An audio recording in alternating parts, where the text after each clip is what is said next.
15,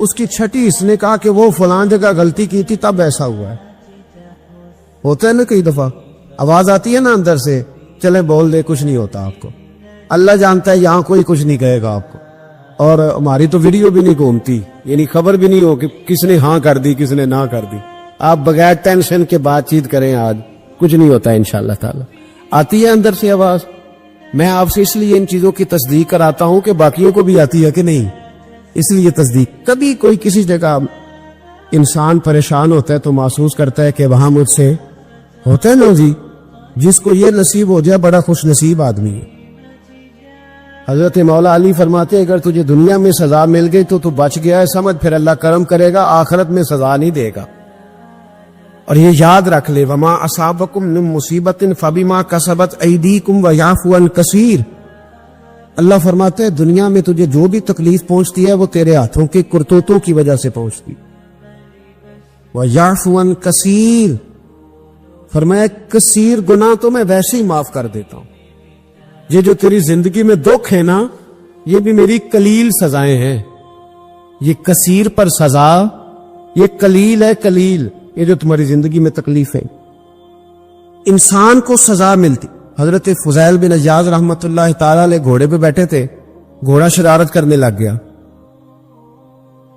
اچھلنے لگ گیا, کودنے لگ گیا. تو حضرت فضیل بن عیاض نیچے اترے, ایک کونے میں جا کے نماز کی نیت باندھ لی, 2 رکعت نماز پڑھی, پھر دیر تک استغفار پڑھتے رہے, روتے رہے, دعا کرتے رہے. واپس آئے, خادم عرض کرنے لگے حضور سمجھ نہیں آئی, گھوڑے نے تھوڑی سی شرارت کی, وہ بدکا ہے, آپ نے اس کو چھوڑا ہے اور چھوڑ کر کے آپ نماز میں لگ گئے. تو حضرت فضیل بن عیاض فرمانے لگے جب بندہ اللہ کی نافرمانی کرتا ہے نا تو جو چیزیں اس کی فرما بردار ہوتی ہیں وہ اس کی نافرمانی کرنے لگ جاتی. تو مجھے محسوس ہوا تھا کہ میں نے کہیں اللہ کی نافرمانی کی ہے, اس لیے ایسا ہوا ہے کہ میرے گھوڑے نے میری, تو میں توبہ کرنے لگا ہوں. اور اب دیکھتا ہوں بیٹھ کے بھلا کیا ہوتا ہے. میں نے سچی توبہ, حالانکہ مجھے یاد نہیں کہ میں کہاں بولا, پر کھری اور سچی توبہ کی. دوبارہ گھوڑے پہ بیٹھے تو گھوڑا بالکل صحیح ہو کے ساتھ چلنے لگ گیا. میرے بھائی, جب یہ تنبیہ ہے اللہ کی طرف سے, یہ متنبہ کیا جاتا ہے کہ تو بال آ جا. بہت ساری جگہوں پہ انسان کو وقتی طور پر اگر سزا مل جائے, نبی پاک علیہ السلام کی خدمت میں ایک صحابی آئے, بات مضبوط کر دوں, واقعہ سنایا ہے نا, تو کچھ لوگ سمجھتے ہیں کہ یہ واقعہ ہے, تو میں ایک حدیث پاک امام بہقی کی لکھی ہوئی عرض کرتا ہوں. نبی پاک علیہ السلام کے ایک صحابی آئے اور ان کا سر پھٹا ہوا تھا, خون بہ رہا تھا. سرکار نے فرمایا کیا ہوا؟ عرض کی حضور ایک عورت جا رہی تھی, میری نظر پڑی, ابھی نظر پڑی ہے کہ میرے آگے ستون آ گیا تو میرے سر پہ لگ گیا. نبی پاک صلی اللہ علیہ وسلم نے فرمایا تیرے لیے خوشخبری ہے, اگر دنیا میں تیری غلطی کی تجھے سزا ملی ہے تو پھر رب تجھے قیامت میں سزا نہیں دے گا. پھر اللہ قیامت میں سزا, بعض گناہ ایسے ہیں جن کی یہاں بھی سزا ملے گی اور وہاں بھی ملے, لیکن میرے بھائی پہلی بات یہ ہے کہ اللہ تعالیٰ اس غلطی کی یہی سزا دے لے, اور دعا فرمائے اللہ تبارک و تعالیٰ یہاں بھی معافی عطا فرمائے, وہاں بھی معافی عطا فرمائے, اللہ درگزر ہی فرمائے. لیکن میرے بھائی ایک تو یہ سزا, ایک سزا یہ ہوتی ہے کہ انسان جب گناہ کرنے لگتا ہے تو اللہ نعمتوں کے دروازے کھولتا ہے, مہلت دیتا ہے. 500 سال تک فرعون کو مہلت دی. کتنے؟ یہاں جو 5 سال حکومت کر لیتا ہے وہ کہتا ہے سب سے قابل میں ہی ہوں, مجھے مہلت جو ملی ہوئی ہے. 500 سال مہلت دی اللہ تعالیٰ نے. اور فرعون کی قوم پر پتہ عذاب کس طرح کیا ہے, ٹڈیاں مسلط کر دی اللہ نے. یہ بھومتی نہیں چھوٹی سی, ہم اپنی زبان میں اس کو کچھ لوگ مختلف ناموں سے یاد کرتے ہیں, کوئی مکڑی کہتا ہے, کوئی کچھ کہتا ہے. مسلط کر دی, جاتی نہیں. ان پر بنی اسرائیل کے ان مقابل جو فرعون کی قوم تھی ان پر الزام اس طرح کا عذاب آیا کہ مینڈک مسلط کر دی اللہ تعالیٰ. برتن کھولتے تھے اندر مینڈک نکلتا تھا, دنیا کی ہر دوائی استعمال کرتے تھے لیکن مینڈک نکل آتا تھا. تھوڑا سا سمجھا کریں چیزوں کو.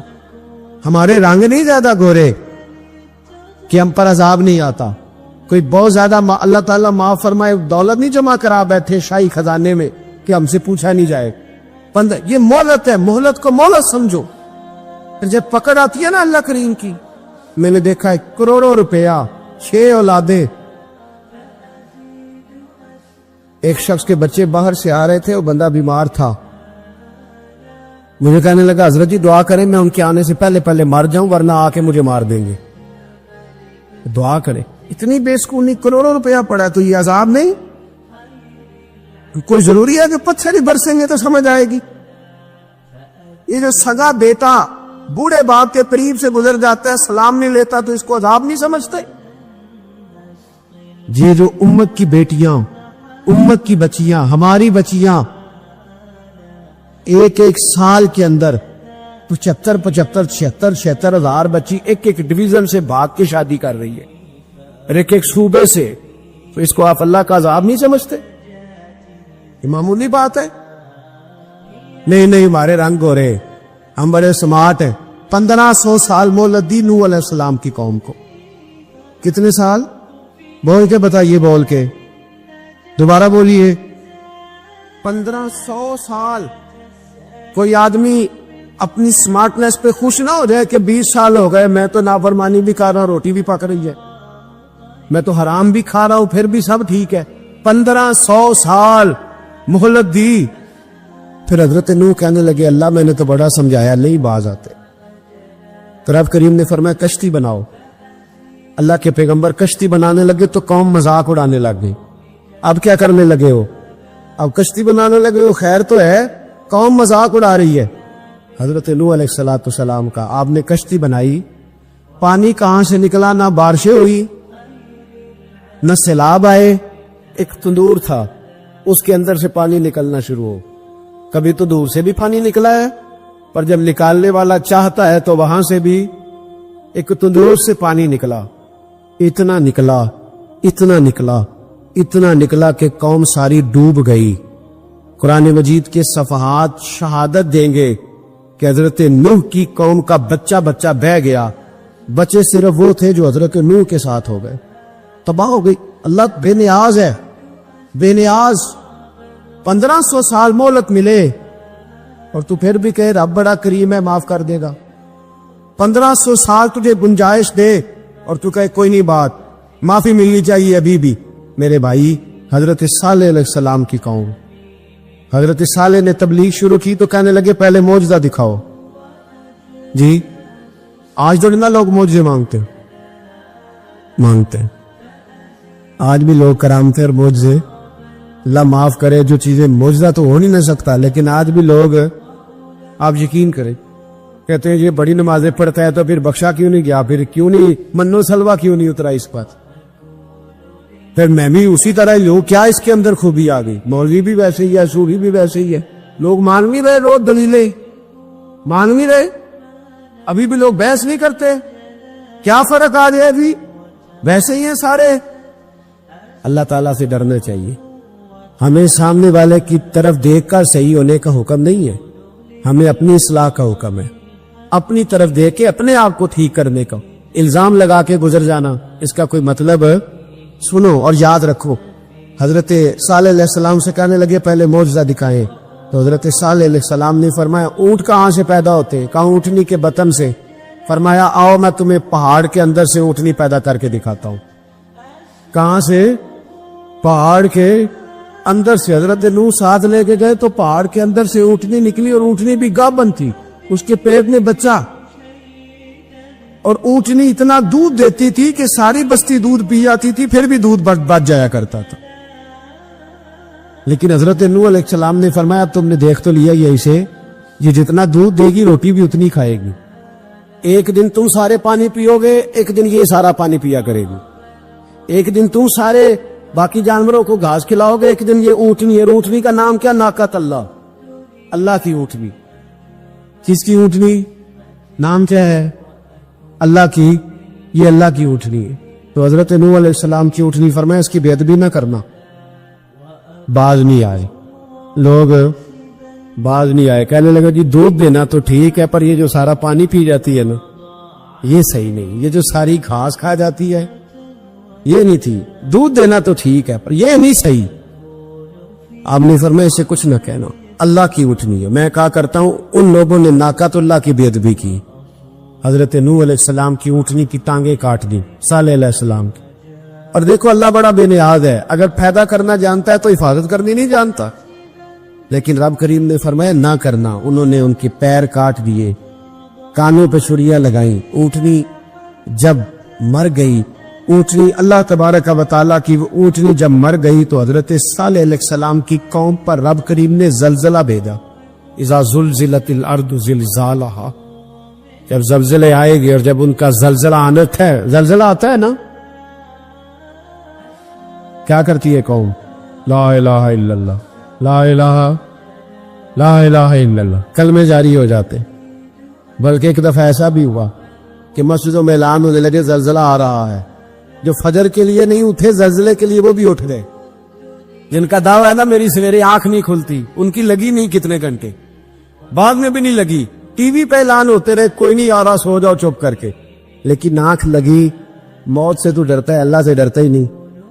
موت کا خوف ہے، رب کا نہیں. زلزلہ آیا، ساری قوم تباہ ہو گئی. بتاؤ اگر ناقت اللہ کی گستاخی ہو تو اللہ ناراض ہو جاتا ہے، اور اگر اولیاء اللہ کی ہو، اگر اولیاء اللہ کی ہو تو رب ناراض نہیں ہوتا. شرم نہیں آتی لوگوں کو داتا صاحب کی بے ادبی کرتے، شرم نہیں آتی لوگوں کو غوث اعظم کی گستاخی کرتے، حیا نہیں آتی جنہوں نے دین پھیلایا ان کی بے ادبی. میں درد سے کہتا ہوں، رو کے کہتا ہوں، اور اگر کلیجہ پھٹ سکے تو میں دکھاؤں زخم کتنے. ایک حج کے موقع پر ایک بابا جی، اس سال 4,80,000 روپے کا پرائیویٹ حج تھا، اور بابا جی کی کیفیت کمزور تھی، بیچارے بیمار تھے. اس کے باوجود وہ گئے. بوڑھے آدمی، جا کے بیٹھیے، بزرگ، اور کتنی مشکل ہے وہاں مینا، مزدلفہ، عرفات، طواف زیارت. کتنا مشکل کام ہے طواف زیارت کرنا، طواف وداع کرنا. کس کٹھن سے حج کیا، بڑھاپے میں پیسے بھی لگائے. اور جب وہ روضہ رسول پہ گئے صلی اللہ، اور انہوں نے جا کے نبی پاک صلی اللہ علیہ وسلم کے روزے کی طرف منہ کر کے درود شریف پڑھا تو ایک ملا نے اٹھ کے کہہ دیا تو مشرک ہے. تو میری روح کانپی. میں نے کہا تجھے شرم نہیں آئی، حیا نہیں آئی؟ اس کی عمر دیکھ، کس بڑھاپے میں کہاں سے چلا، کہاں آیا. یہ مشرک ہوتا تو کسی مندر میں جاتا، یہ مشرک ہوتا تو کسی گرجے میں جاتا. یہ مشرک نہیں، یہ مومن ہے. اور یہ وہ والا مومن ہے جس کے سینے میں دل جب دھڑکتا ہے تو خالی دھڑکتا نہیں، ساتھ وہ محمد عربی پہ درود و سلام بھی پڑھتا ہے. شرم نہیں آتی لوگوں کو، اتنی بڑی گستاخی کرتے. جو روزہ رسول پہ آیا مشرک ہے. میں نے تو ایک مولوی کو صاف صاف کہا تھا، میں نے کہا اگر میں مشرک ہوں تو نکالو، مشرک کا داخلہ تو یہاں ویسے ہی منع ہے. شرم نہیں آتی؟ اپنی زبان کا پاس کرو کچھ. اتنا ظلم، اتنی بڑی فرقہ واریت امت میں، اتنا امت کو تقسیم کرتے ہو، تمہیں شرم نہیں آتی؟ جہاں سے اتحاد کا پیغام دینا چاہیے وہاں سے تم لوگوں کو فرقے کا پیغام دیتے، ایک مقصود فرقے کی تبلیغ کرتے ہو. خدا را، تو میں کہہ رہا ہوں ناقت اللہ کی بے ادبی پہ عذاب آتا ہے، تو اولیاء اللہ کی بے ادبی پہ نہیں آتا. داتا صاحب ساری زندگی تبلیغ کرتے رہے، ایک آدمی نے اٹھ کے کہہ دیا جناب وہ تو شرک کا اڈا ہے، تو رب کریم ناراض نہیں ہوتا ان باتوں سے؟ ہمیں خیال کرنا چاہیے، اللہ سے ڈرنا چاہیے. ان چیزوں سے عذاب آتا اور آ رہا ہے. اللہ تعالی ہمیں محفوظ فرمائے. اللہ ہمیں اس سے قوم لوط پہ بھی عذاب آیا. ہم جنس پرستی، مرد مردوں سے بدکاری کرتے. حضرت نوح نے سمجھایا کہ یہ کام درست فطرت کے خلاف ہے، یہ کام درست نہیں. جب انسان یہ کام کرتا ہے تو زمین اور آسمان کانپتے ہیں. اب میں کیسے کھول کے بتاؤں، میرے پاس اعداد و شمار ہے کہ پاکستان کے اندر اس کام کی کیفیت کیا ہے اور کس طرح کر کے لوگ. میں تو رونا روتا رہتا ہوں داڑھی کا. لوگ کئی دفعہ کہتے ہیں حضرت صاحب پہلے بھی آئے تھے تو داڑھی کی بات، پھر بھی آئے تو داڑھی کی بات. تو میں رونا روتا ہوں، اس لیے روتا ہوں کہ جو کلین شیو نوجوان ہوتا ہے وہ امرد کے حکم میں، اس پر وہی حکم لگتا ہے جو عورت پہ لگتا ہے. اس کے ساتھ مرد کا اٹھنا بیٹھنا اسی طرح نہ جائے گا جس طرح عورت کے ساتھ. حضرت جنید بغدادی رحمت اللہ تعالی علیہ کے سامنے ایک شخص نے کہا وہ کتنا خوبصورت نوجوان جا رہا ہے، تو آپ فرمانے لگے تو حافظ قرآن نہیں کہا؟ ہاں. فرمانے لگے جا اپنے حفظ کی خیر منا. وہ شخص کہتا ہے میں نے اس بغیر داڑھی والے کلین شیو نوجوان کو بری نظر سے دیکھا، مجھے قرآن پاک ہی بھول گیا، سارا قرآن پاک بھول. اور کتنے سال میں دعائیں کرتا رہا, بیت اللہ کے طواف کرتا رہا, میں یاد بھی کرتا تو نہیں ہوتا. کیسے اب تو ہمارا نعت کہاں بیوٹی پارلر سے ہو کے آتا ہے, ہم کسی اور کو کیا پیغام دیں. وہ پیغام, وہ نظام, وہ طریقہ کار جس کا حکم تھا شریعت میں. قوم لوط پر عذاب آیا. صحیح بیٹھتے ہوں گے بچے جو موٹر سائیکلوں پہ بیٹھتے ہیں. میں نے گجرے والا کی سڑکوں پہ بچوں کو, نوجوانوں کو جو تماشے کرتے سر عام دیکھا ہے تو مجھے ڈر لگتا ہے. اور کوئی روکنے والا نہیں, شغل ہو رہا ہے, ہنس رہا ہے, اور سامنے عورتیں بھی ہے, سب ہو رہا ہے. کتنی تکلیف کی بات. حضرت نوح کی قوم یہ کام کرتی تھی, قرآن پاک نے بیان کیا ہے. حضرت نوح نے سمجھایا, فرمایا رب کریم نے تمہیں اپنی خواہش پوری کرنے کے لیے جائز طریقہ عطا فرمایا, عورتوں سے نکاح کرو, اور اس نکاح کی برکت سے جو اللہ تمہیں اولاد دے گا اس کو اللہ تبارک و تعالیٰ تمہارے لیے باعث بخشش بھی فرمائے گا. لیکن جب قوم نہ مانی تو جو قوم لوط کا عمل کرے اس کا علاج قرآن نے بیان فرمایا کہ آسمان سے پتھر برسیں گے. پھر پتھر برسے اور جن کے بڑے بڑے اچھے دماغ تھے ان کے دماغ چکنا چور کر دیے گئے, تباہ کر دیے گئے, ان کے دماغ زمین پر بچھاڑ دیا گیا. اللہ مہلت دیتا ہے, لیکن اس کا مطلب یہ نہیں کہ انسان توبہ ہی نہ کرے. حضرت شعیب علیہ السلام کی قوم پر بھی عذاب آیا, اس لیے کہ بددیانتی کرتی تھی, ناب تول میں کمی کرتی تھی. میں نے کہا تھا شب قدر کی رات کہ یہ کوئی تماشا ہے کہ شب رات آئی تو ساری رات روتے رہے, یا اللہ معاف کر دے, یا اللہ معاف کر دے, رو رو کے چیخے مار مار روئے. شب قدر آئی تو پھر چیخے ماری, ساری رات روئے. تو جس بندے کا پروگرام ہی نہیں سویرے بدلنے کا, دکان پہ بیٹھ کے پھر وہی ناب تول میں کمی, پھر وہ اللہ تعالیٰ معاف کرے. میں ایک مضمون پڑھ رہا تھا تو وہ فوڈ کے اسپیشل لوگ تمہیں لکھا تھا مہربانی کرو ملاوٹ ہی اچھی چیز کی کر لو, مرچ میں کیری تو نہ ملاؤ اینٹوں کی, وہ تو بیمار کرتی ہے, وہ تو خون کی آنتوں کو روک دیتی ہے. وہ کہنے لگا, اور وہ کہتا ہے میں تمہیں بتاتا ہوں کون کون سی چیز ملائی جا سکتی ہے, وہ ملا لو. خدا را اس قوم پہ رحم کرو, مہربانی. ایک دوست ہے ہمارے, میں وزیر آباد میں ان کے گھر بیٹھا تھا تو ایک میڈیکل, میرا کسی شخص پہ اعتراض کرنے کا میں مجموعی بات کرتا ہوں. میں ایسے ڈاکٹروں کو جانتا ہوں جو اللہ تعالیٰ فضل کرے سچ مچ کے نیک ہیں, اچھے لوگ. تو بچے کا میڈیکل سٹور ہے, تو والد بیمار ہو گیا, تو کہتا ہے ابا جی ڈاکٹر صاحب نے کہا آپ کو ڈرپ لگنی ہے. تو سگے باپ کو ڈرپ لگانے لگا تو باپ کیا کہتا ہے پتر تیری مہربانی مینوں کوئی اصلی لائی, او نہ لائیں جڑی لوکاں نو لانے. اب وہ پیار سے سنا رہا ہے بات. میں نے اسے کہا کہ یہ تو ڈوب مرنے کا مقام ہے نا, ڈوب مرنے کا مقام. تو جس ملک کے اندر دوائی بھی صحیح نہ بکے, اصلی نہ ملے دوائی بھی, اور پھر وہ قوم کہے کہ ہم نے تو پورے روزے رکھے, ہم نے تو بڑا صدقہ اور خیرات کیا, دوائی بھی اصل نہ ملے. جناب شعیب علیہ السلام کی قوم ناب تول میں کمی کرتی تھی, تو اللہ تبارک و تعالی نے ان پر بتا عذاب کس طرح کا بھیجا. شدید گرمی ہوئی, اللہ ہمیں محفوظ فرمائے. سارے آمین کہہ دیا, دیکھے کتنا اچھا موسم کر دیا رب کریم. اللہ ہمیں محفوظ فرمائے, اللہ رحمت فرمائے. شدید گرمی کی لہر آئی, باہر اتنی گرمی ہوئی کہ لوگ اپنے گھروں میں گھس گئے. جس طرح سورج کی شعاعیں گھروں کے اندر داخل ہو جاتی, اس طرح گرمی کی لہر اندر داخل ہوئی. اور جس طرح کسی کو آگ لگ جائے تو وہ آدمی اچھلتا کودتا ہے نا, اس طرح یہ لوگ اچھلنے لگے اور اچھل کود کے مر گئے. جرم کیا تھا؟ ناب تول میں کمی کرتے. حضرت داؤد کی قوم بھی تباہ ہوئی. جرم کیا تھا؟ ہفتے والے دن مچھلیاں نہیں پکڑنی تو یہ پکڑتے تھے. حکم ہے نا مسلمان کو نماز کے ٹائم کوئی اور کام نہیں کرنا, نماز پڑھنی ہو. میرا خیال ہے مسلمان تو فٹافٹ آ جاتے ہیں, سارے ہی پہنچ جاتے ہیں نا مسجدوں میں. ہلکا ہلکا بول رہے ہیں, آؤ, کیوں نہیں پہنچتے؟ اگر حضرت سیدنا, اور پتہ انہیں صلاح کیا ملی, اللہ نے فرمایا اس ٹائم عبادت کر, مجھے کام نہیں کرنا, وقت نہیں ہے کام کا. انہوں نے مچھلیاں پکڑی, 12,000 لوگ تھے. پتہ ہے مالک نے صلاح کیا دی؟ بندر بنا دیا اللہ کریم. قرآن مجید کا پہلا سپارہ پڑھے, فَجَعَلْنَاهَا نَكَالًا لِمَا بَيْنَ يَدَيْهَا وَمَا خَلْفَهَا. اللہ فرماتے پچھلوں کے لیے بھی عبرت بنا دیا, بعد والوں کے لیے بھی عبرت, نشان عبرت بنا دی. بندر بن گئے, اور جو ان کے دوست جو بچ گئے تھے ان کے پیر چومتے تھے, روتے تھے. آپ کے پاس جتنی بھی نعمتیں ہیں ان کو اگر آپ شمار کریں, تو کبھی آپ کہیں گے کہ ساری نعمتوں میں آنکھ زیادہ ضروری ہے، کبھی کہیں گے کان زیادہ ضروری ہے، کبھی کہیں گے زبان زیادہ ضروری ہے، کبھی کہیں گے دل زیادہ ضروری ہے، کبھی کہیں گے روح زیادہ ضروری ہے. لیکن میں آپ سے عرض کروں ان ساری چیزوں کے بغیر گزارا ہو سکتا ہے، رسول کائنات کی غلامی کے بغیر گزارا نہیں ہو. کیوں؟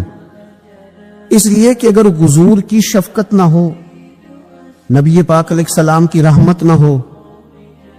وہ ابن القیم نے ایک جگہ پہ کہا تھا کہ یہ حضور نے ہمیں انسان بنایا ہے، یہ نبی پاک علیہ السلام نے انسانیت کے اسباق پڑھائے ہیں. اخلاقی رویے کیا ہوتے ہیں؟ حضور نے بتلائے ہیں. اگر حضور کا کرم نہ ہوتا تو انسان ایک دوسرے کو کاٹ کے کھاتا. یہ حضور نے بتلایا ہے کہ تم نے کس طرح زندگی کو گزارنا ہے. محبوب کریم علیہ السلام کا وجود نور ایک ایسی چیز ہے کہ اگر وہ کائنات سے معاذ اللہ سائڈ پہ کر دیا جائے تو اس کائنات کا قائم رہنا کسی صورت بھی ممکن ہے ہی نہیں.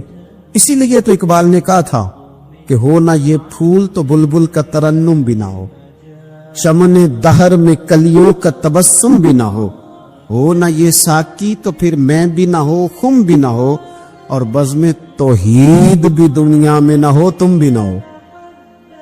وہ بڑی بات کہہ گئے ہیں، میں نے بھی اس کو کوئی نہیں کھولنا. کہتے ہیں بزم توحید بھی دنیا میں نہ ہو، تم بھی نہ ہو، خیمہ افلاق کا استادہ اسی نام سے ہے، اور نبض ہستی تپش آمادہ اسی نام سے ہے. تو اقبال پھر ہمیں کرنا کیا ہے؟ کہنے لگے کرنا آپ کو یہ ہے کہ قوت عشق سے ہر پست کو بالا کر دے اور دہر میں اسم محمد سے اجالا کر دے. یہ کرنے کا کام ہے. اس رستے پہ آپ چل پڑے. میرے بھائی پہلی امتوں کے آپ تذکرے پڑھ لیں، کتابوں میں موجود ہیں. سورہ آراف کو دیکھ لیں، اس میں بہت ساری چیزوں کا تذکرہ کر دیا گیا ہے. اور بھی قرآن مجید کی بے شمار صورتیں ہیں، آپ ان کو دیکھ لیں، اس پر غور کر لیں. جب قومیں نہیں مانتی تھی، انکار کرتی تھی، تو اللہ تبارک و تعالیٰ انہیں تباہ کر دیتا تھا. یہ بات مانی ختم ہو گئی. ایک مقصد ہے نا جس کے لیے کسی چیز کو بنایا گیا ہے. تو مقصد تخلیق انسانیت کیا ہے؟ کہ وما خلقت الجن والانس الا لیعبدون. جنوں اور انسانوں کو اللہ نے اپنی عبادت کے لیے پیدا کیا. اور ان کو جب عبادت کی دعوت دی گئی، جب انہیں پیغام دیا گیا اللہ تعالیٰ کی توحید کا، انہوں نے نہیں مانا. تو جس مقصد کے لیے بنایا تھا جب اس طرف ہی نہیں آئے. یہ پنکھا لگایا جاتا نا ہوا کے لیے، تو اگر پنکھا ہوا نہ دے تو اس کا کچھ چھت پہ کام ہے، اس کو اتار کے تو آپ سکریپ والے کے پاس بھیج دیں گے، بھی ختم ہو گئی بات. تو مقصد جو تھا نا اللہ کی عبادت تھی. تو جب قومیں اللہ کی عبادت کی طرف نہیں آئی تو اللہ نے انہیں تباہ کر دیا اور صفحہ ہستی سے مٹا دیا. اللہ تعالیٰ کے پیارے محبوب علیہ السلام نے کفار مکہ کو، قریش کو، عالم عرب کو، عالم انسانیت کو دعوت دی. وداعیا الی اللہ باذنہ وسراجا منیرا.